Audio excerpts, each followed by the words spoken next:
I stood at the very edge of the banquet hall at St. James Academy in Baton Rouge, holding a glass of lemonade because wine in moments like this is more trap than help.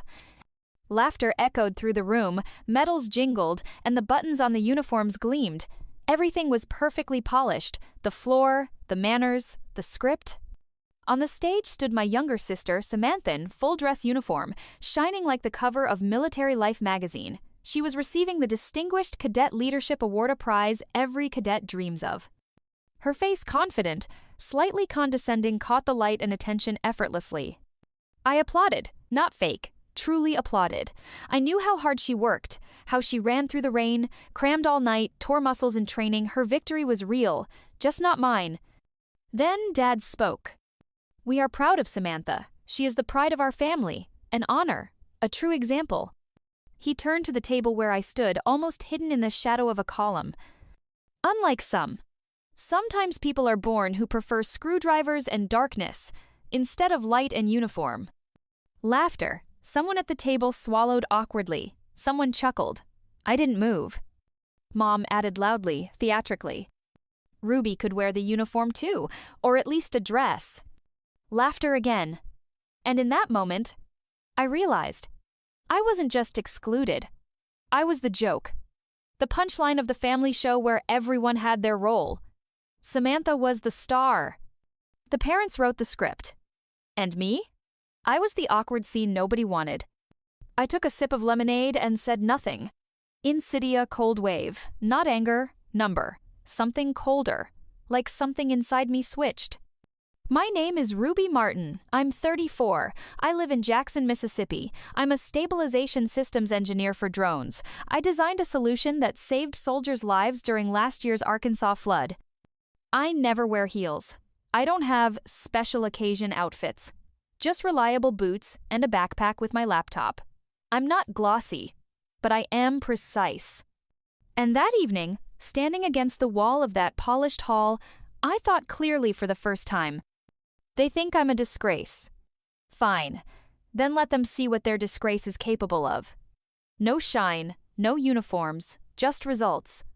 At the end of the banquet, Samantha came up to me, still glowing, award in hand. "You're not even mad, are you?" she asked, like she was checking if I had any vulnerability left. "No," I said. "I'm just watching. And remembering." On the way back to the hotel, I made a note on my phone. Project Disgrace Day 1. And that was the day I finally decided. If they want to see me different, I'll show them, but on my terms. At our home in Jackson, Mississippi, there was a clear set of coordinates. Right from the doorstep, you understood who you were supposed to be, and who you'd better not be.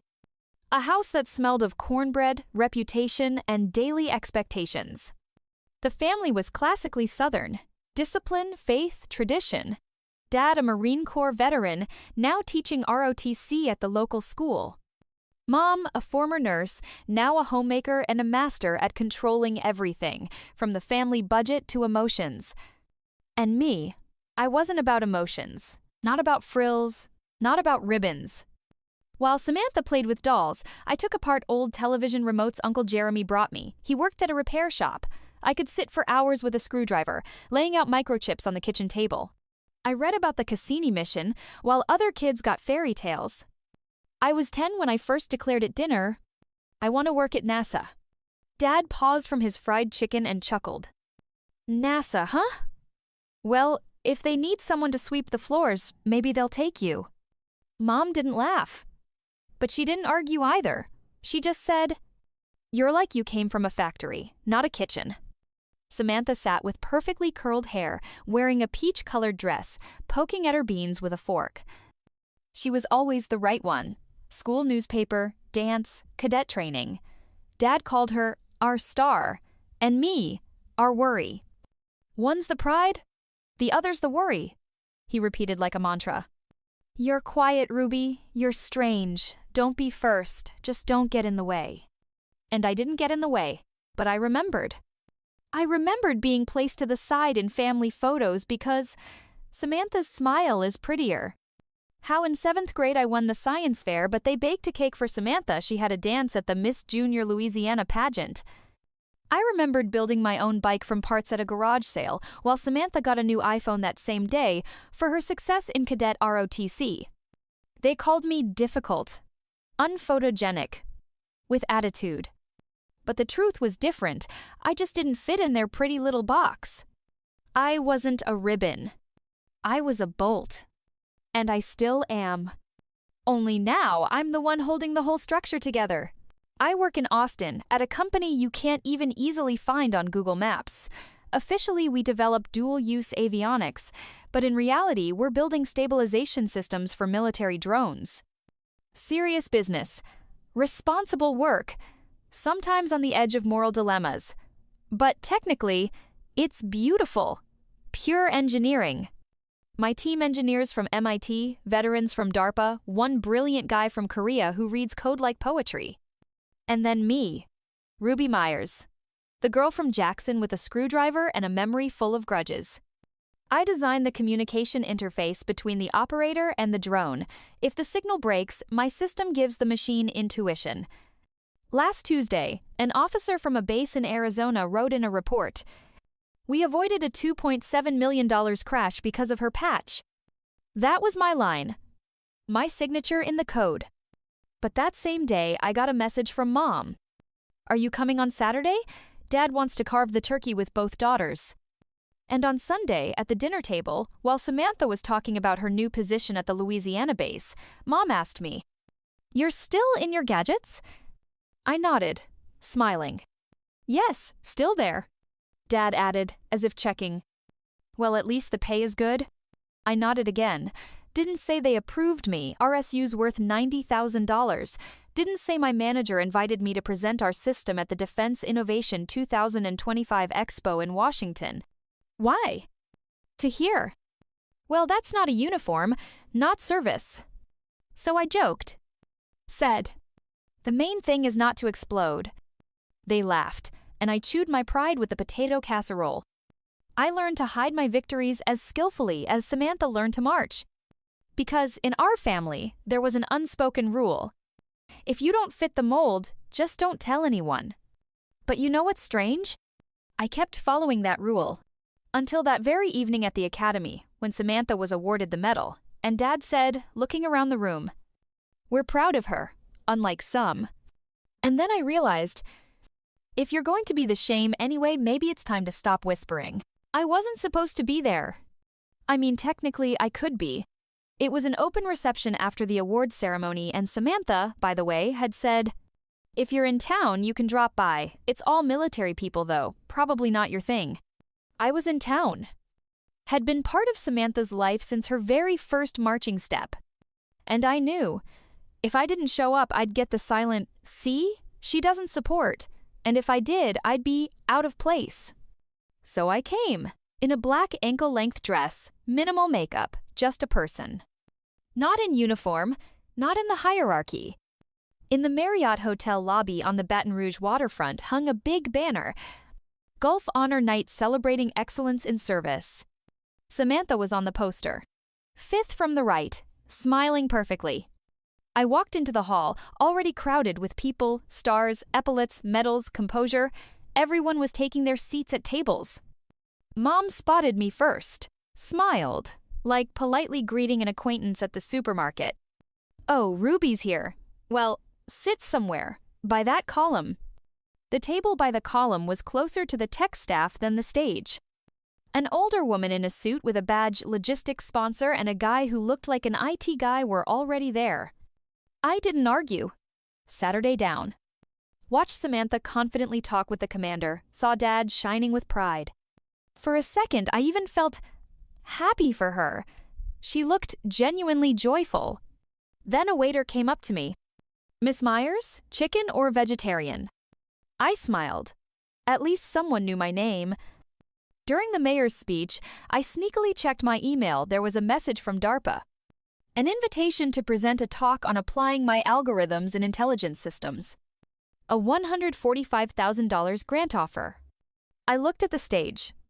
Samantha's name was being announced. Loud applause. And I sat by the column like an extra in a life I helped build. Only without credits. An uninvited guest. but with an invitation from reality. I was just finishing my dessert, a classic lemon pie, way too sweet, like everything on these banquet menus when a colonel from the Montgomery Aviation Command stepped onto the stage. Tall, with gray temples, his voice steady like a news anchor's. The next segment is dedicated to technologies that are already saving lives. Watch this short video, a real operation in Tuscaloosa, Alabama after the February floods. On the screen, a drone hovering in the air despite the strong wind. Lowering a thermal camera, showing a woman stranded on a trailer roof. Nearby, the wind tears a street sign away, but the drone holds steady, a millimeter left and everything fails. But it's stable, a smooth correction. Coordinates sent to headquarters. The woman is rescued. The room was silent, then applause. And then the general said, "We wish we could find the engineer who made this stabilization. No joke, this isn't just professional work, it's intuition. It saved lives." Everyone nodded. Someone raised a glass. And I sat there, by the column, and slowly, very slowly, smiled. Because the dynamic stabilization algorithm with adaptive motor control, that was mine. That was the system I stayed up nights assembling, double-checking calculations on my kitchen table. And the one my team at Vector Sight Systems perfected. 3 women, 1 contract, 8 months of coding and modeling. My work. My name buried deep in internal specs, nobody here ever read. And on the stage, gratitude to that unknown engineer. I thought, they wouldn't believe it if they knew, because my badge has no rank, my dress isn't the right shade. But I didn't need them to know. I knew. And at that moment, for the first time in a long while, I didn't want to explain or justify. I just did it. And it showed on the screen. I was standing by the drink table, pouring myself some sweet tea. The ice had almost melted, just like my patience for all the hypocritical toasts. Someone was going on about duty, discipline, tradition. All that stuff that supposedly makes a person worthy. I wasn't looking at the stage, I was looking at the exit, almost decided to leave. "Excuse me, are you Ruby Martin?" I turned around. A tall man in uniform, with chevrons and patches I honestly couldn't read but deeply respected. A strong Tennessee accent, his forehead was dotted with sweat, the air conditioning in the hall was struggling. "Yes." He straightened up. For real, not a polite nod or awkward hello in army posture. "Ma'am, it's an honor to meet you in person." I blinked. "Excuse me, what?" He lowered his voice a little but kept the respect. "I was in that operation. We used your stabilization protocol on the Echo class. I didn't know who developed it until I saw your name in the NDA paperwork. Honestly, we would have lost 3 men if not for your system." I was silent. Because when you've spent years being told your ideas are a mess and your achievements are just technical details, you have no ready answer to, "It's an honor to meet you." He went on. "You have a phenomenal mind. I spoke with the program lead in DC. They want to get in touch directly. Listen, if you need a recommendation or access, just say the word. I'll get you a direct line." I nodded politely, still barely believing it. Then he added sincerely, without any pomp, "Not all heroes are on the stage, but the best ones are behind the schematics." He turned and left. And I stood there, next to the punch bowl, a plastic cup in my hand. Behind me, the family laughed at some inside joke I wasn't part of. And inside me, it got very quiet. And very clear. It was a meeting. But not with him. With myself. I returned to the table.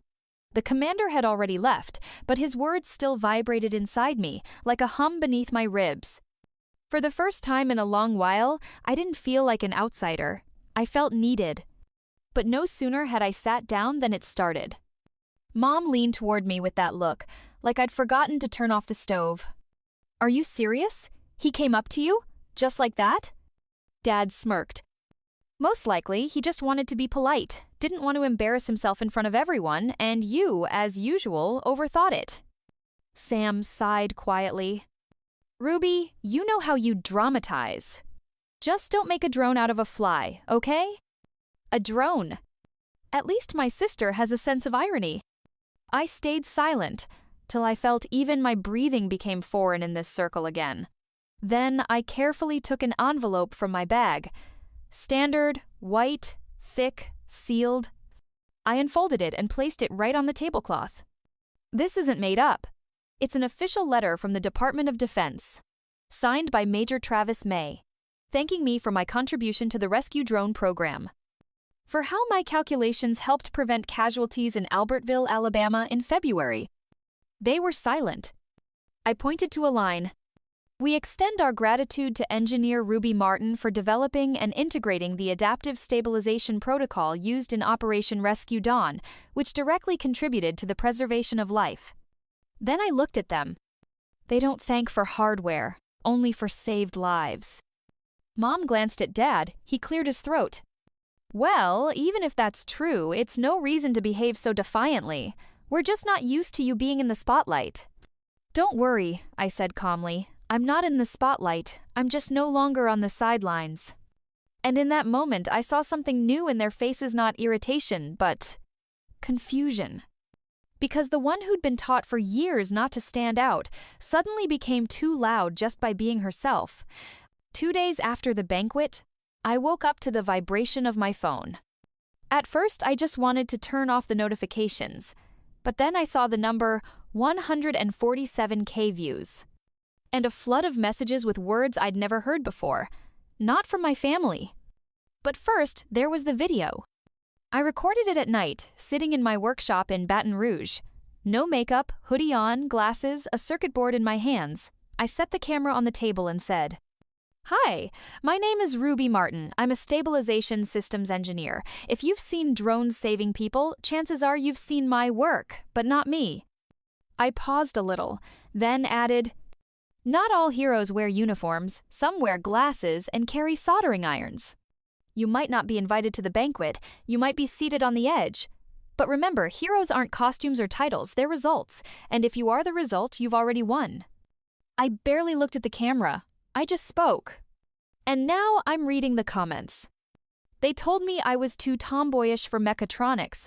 Thank you for showing me it's not a flaw. I'm from a small town in Georgia. My dad still calls my soldering nonsense. Now I know I'm not alone. You're not just an engineer, you're proof.